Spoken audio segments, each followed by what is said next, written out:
Alright, ladies and gentlemen, last video of the night. I don't know how long this video will go to, but indeed, last video of the night. So, one of the top things that I wanted to say, this is really a good mixture of sports and, I wouldn't say politics, but sports and, the state of our education system to an extent. Because I want everybody to understand, one of the top things that I'm famous for, locally, is I'm famous for giving really good motivational speeches. And definitely when I'm on that world stage, that's exactly the same thing I'm probably going to be famous for worldwide, is doing the exact same thing, giving really good motivational speeches. By the way, when I say God first, as many times as I say God first, that's just the way that I choose to speak and, dare I say, express my faith. Because I literally will put God first in like one sentence like 5, 6, 7 times. And that's just what it is. And I'm very thankful, I'm very blessed and gifted that I've inspired so many kids because they grow in their faith through me saying stuff like that. And one of the top things that I think about, one of my newest foundation ideas, the Ostracized Kids Foundation. I don't know what I'm really going to do with that, but I definitely know it's a good name. I want kids to understand that I understand you're not always given the love, the respect, and more at school. I get that. And definitely, if you have a bad home life, I understand. Think about it. Bad home life coupled with a bad school life, and dare I say, even if you do go to church, sometimes even your church is just as bad as both the first two I just named. And I understand a lot of kids, one of the top reasons we have a lot of kids screaming suicide, screaming depression, screaming whatever they have, is because, once again, these kids feel negatively ignored, negatively ostracized. They feel like they've been pushed out of the way negatively, like they just been, or really pushed to the curve to die, to get ran over. And a lot of these kids, in some type of way, they've already been ran over repeatedly, and that's why they have the grudge and the anger inside versus society, because they feel like over and over and over and over again, how many times can I keep getting punched, whether it's physically or emotionally or whatever. Keep getting punched before somebody finally stops punching me and starts trying to help and heal me.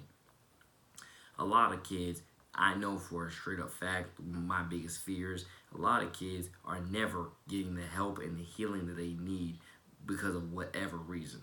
Churches, I can tell you, one of the top things that pisses me off or ticks me off about churches, and I don't mean the rest of our churches, I mean churches as in church, the religious institution of churches, house of God. One of the top things that ticks me off about churches in today's day and age, I don't know, and I really cannot speak to every church out there or speak about, or this what I'm about to say does not relate to every church, but what it does relate to the fact is a lot of churches are two-faced, double-standard, hypocritical. It's pretty much exactly like politics to an extent. Again, a lot of churches are two-faced, double-standard, hypocritical, and a lot of churches are absolutely cesspools of sin. Because I don't know how many churches out there are housing pedophiles. When I mean housing, I don't mean housing to help heal them and help them get their life back together. Housing them as in they know they're pedophiles and they just sweep the cases up under the rug and hope they go away, even when the guy or girl keeps doing it over and over and over again. And this goes to a lot of different churches, and definitely the pedophile pastors, pedophile priests, pedophile bishops, whatever you want to call them, over and over and over again. Ladies and gentlemen, this is what I mean when I say the church is failing communities everywhere. Particularly, for them, I don't even know, I think north whatever part of Jacksonville it is that's right now been struggling with their crime over like the last year, whatever part of Jacksonville that is, I would ask that part of Jacksonville, how many churches do you have over there? Because I'm telling you, the church is failing the kids. The church is failing the community. A lot of our churches are failing our community. You shouldn't have as many homeless as you have. And it's just everywhere, not just Jacksonville, everywhere. We should not have as many homeless people, drug addicts, and many different things I can name. Churches have got to start stepping up and doing something different, doing something more. A lot of churches are just failing their communities. And I really would ask, why are so many churches failing our communities? Churches, families, like there's so many different entities I can put in this thing, but that's where the Ostracized Kids Foundation comes in. I don't know what I'm gonna do with that, but I gotta do something with that because I'm telling you, I want every ostracized kid to feel like not only do you have a home, but again, you are loved very much. One of the top people you're loved by is me. And I'm sorry you don't have a good home life, or you don't have a good um, home life, a good church life, a good school life, whatever. I'm sorry because predominantly for the church. The church should be ashamed of itself if you don't have a good church life. But again, the church is almost like politics to an extent, and schools are like somewhat to the same thing. These people are two-faced, double standard, hypocritical, and they don't care about your feelings, or they don't care about doing what's morally right. They just care about what's going to get them some easy money or whatever else. And that's what I mean about this is what's wrong with our society and our culture. It's fallen, it's lost, it's broken. And one of the top reasons why is because, and I would love to put a B on the world stage and say this, because people are in love with their sin slash lost in sin, and they don't want to fix their character with anything. Ladies and gentlemen, definitely for the ostracized kids out there, I want to be there for you. I want to be your beacon of hope, or whatever makes that sentence sound better. I want to be your inspiration. I want you to find strength within my testimony, within everything I say on this channel and everything I say in music. I want y'all to find hope, strength, love, and guidance. And that's definitely what Ostracized Kids Foundation should be. Like the motto of it should be. I want y'all to find all that within everything that I broadcast to you through these vices. You know, because again, when I get 10 seconds along with you wherever, I'm going to help support and encourage you and let you know that you have a purpose, God loves you, and you have, and you're going to do great. Just believe in yourself, work on a craft, and etc. You're going to do great. And hopefully I can be there to support you here, support you there, and be there for you. Really, God first everywhere. Because I'm telling you, with the ostracized kids in our society, that's one of the top problems. It's not to say that in church that's all you find is perfect saints, because that's not true. But the thing is, why is it in so many churches? It's like you find some saints and you also find some whatever it's called. It's like the point I'm trying to make there is that at least the way my mind works with this issue, or what I believe in this issue, guys, is the fact being, what I believe with this issue is the fact being, there's a lot of kids out there who you're not gonna find them in church. Like, and I mean hurting kids, hurting, ostracized, negatively ostracized kids. You're not gonna find them in church. You're not gonna find them in school functions like sporting events. You're not gonna find them there. You're gonna find them probably at home, self-medicating or do whatever they're doing. Those are the kids that need God's love more than ever. The kids that I want to really, really help reach to my core are the kids that feel like they are one snap away from suicide. Those are the kids that I really, really want to definitely help reach with Ostracized Kids Foundation. Is the kids that feel like they are a snap away. They're one bad word away, which is alluding to one snap away from committing suicide, or from going out there trying to hurt a bunch of other people, commit crimes and whatever else. Those are the people that Ostracized Kids Foundation with me is gonna try to reach, through God first, whatever device, platform, wherever I can meet them at, because that's exactly what we gotta do. We have gotta help heal our kids and our community. That's the only thing we have gotta start somewhere and start doing something. We are never gonna help heal our community by just continuously pumping out the same garbage and pretending as if, for example, because Cure Violence Jacksonville can only do so much. The JSO can only do so much. It's up to the rest is up to those people in the respective communities to do their jobs, to not only keep order and peace, but also help those ostracized people find hope, health, and healing immediately when they spot it. That means you have to step outside your freaking comfort zone, go into people's houses, have real conversations with them, and connect to them on a real personal, human base.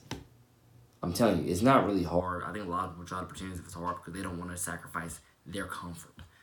Ladies and gentlemen, to a huge extent, my comfort comes from serving God. My comfort comes from going out there and mentoring kids. My comfort, comes from its instinct to help people, its instinct to hold the door open for people, instinct to be nice and kind. That's where my comfort comes from. Serving God. If you were to ask me, that's where I mean, that's one of the best ways I can describe at least my comfort, because I feel, I don't feel comfortable just sitting in the house all day pretending as if this is all that is there for. This is like you're playing video games. Is all that's there for me. I don't feel comfortable in that. I feel like I'm wasting my life in that if all I do is sit home and play video games all day, regardless whether I'm making money from it or not. Like, I'm really being blunt honest with you. Today's society and culture is hurting too much where that's all I can do. You know, I need to go out there. I need to help somebody with whatever. Be around somebody and spread God's love and kindness. I just can't sit inside and just pretend as if because everything's going okay in my life with whatever situation that there's not tons of kids in St. Augustine, Palm Beach, or Jacksonville, all across the city, state, country, world hurting.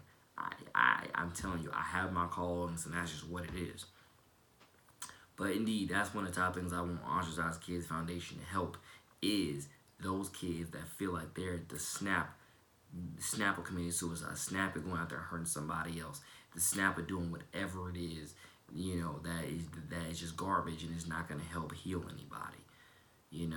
Those kids that feel like they are terribly alone because not only does society as a whole keep beating them down, but school beats them down, their home life beats them down, and dare I say even their church beats them down. And I'm telling you, so many kids don't have guidance. I'm so not happy to say that, but so many kids don't have guidance.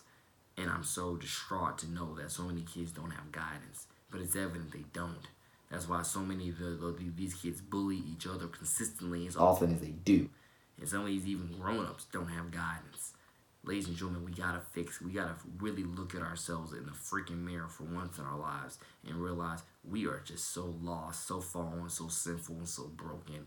We really need the Spirit of Jesus to take over and just reshape everything we thought was real.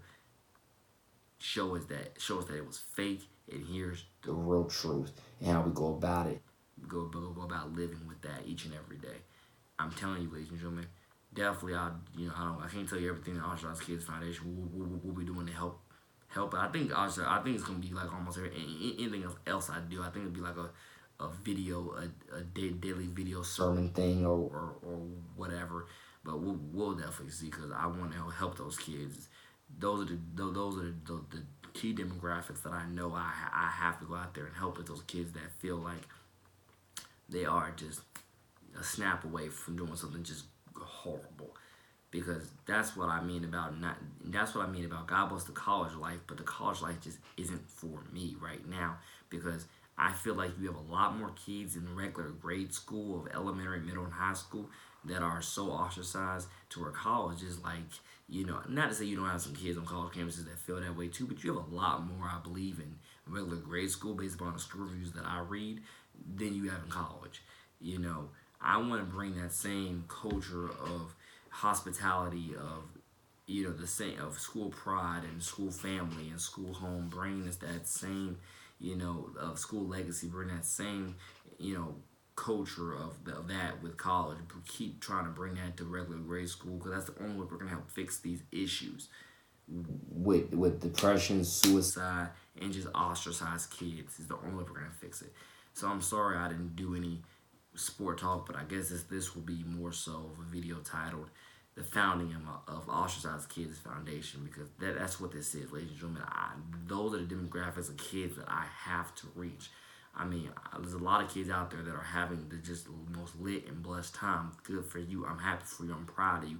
But I cannot ignore there's a lot of other kids out there who are not having nearly as good of a time, because they're trapped in whatever they're trapped in, and they need God's love today. They need that freedom, and they need someone like myself, like I said before, 5, 10, 20 seconds, even a minute, that could change their whole perspective on life, and that could not only save their day, but God first saved their life by just hearing me tell them how much I love them, God loves them, they're not alone, and the sky is the limit for their potential, and they just got to find a craft, work on it, and put God first with it, so forth and so forth. So take care, your boy, man, NJ2TheCity, out.